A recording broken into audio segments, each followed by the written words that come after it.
ভরপেট বাঙালি থেকে বন্ধুরা, আজকে চাল কুমড়ো তরকারি রান্না বানিয়ে নেব।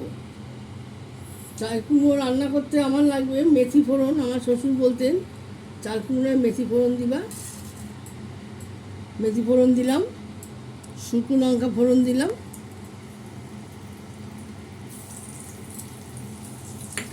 আর এই যে একটু মুগ ডাল ভেজে দেবো, মুগ ডাল দিয়ে দিলাম।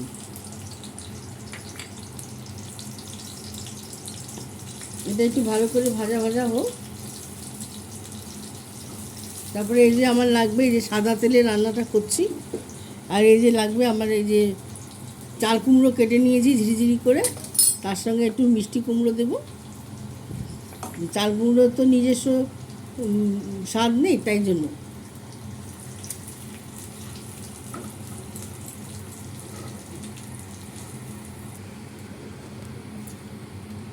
আমার ডালটা ভাজা হয়ে গেছে, আমি এই যে এটা দিয়ে দিলাম, কুমড়োটা।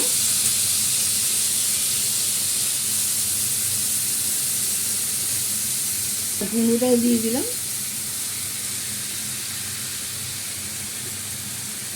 নিরামিষ তরকারি, সেটা খুব ভালো লাগে। করে দিই।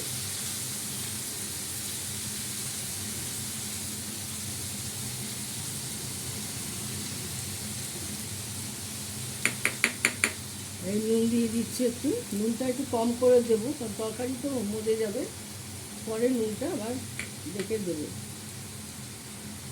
এই তরকারিতে আমাদের হলুদ পড়ে না, সাদা সাদা খেতে হয়, দেখতে হয় আর কি। হ্যাঁ, আর এই যে চিনি দেবো পরে, আর এই যে ধনে পাতা দেবো পরে দেবো। এখন ঢাকা দিয়ে রাখি, তার জল ছাড়বে, এখন সিদ্ধ হবে। এই যে ঢাকা দিয়ে দিলাম।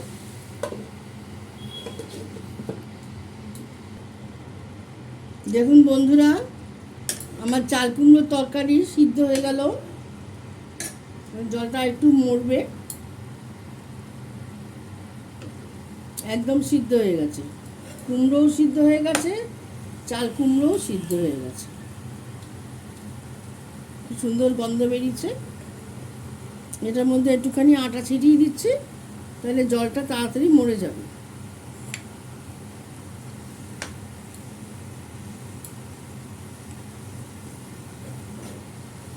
আর নিরামিষ তরকারি তো একটু চিনি দিয়ে দিলাম, একটু মিষ্টি মিষ্টি হলে ভালো লাগবে খেতে।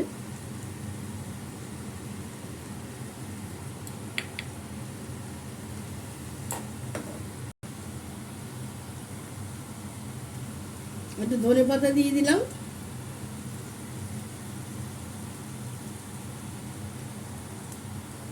এইভাবে বানিয়ে খাবেন, ভালো লাগবে খুব। নিরামিষ তরকারি তো, নিরামিষের দিনে তো খুবই ভালো লাগবে। কেমন হচ্ছে বন্ধুরা, আপনারা কমেন্টস করছেন না? কমেন্টস করলে আমার মনটা তো একটু ভালো লাগে। দেখুন হয়ে গেছে আমার তরকারি। ব্লগটা এখানে শেষ করে দিলাম। লাইক শেয়ার কমেন্ট করে দেবেন। নমস্কার।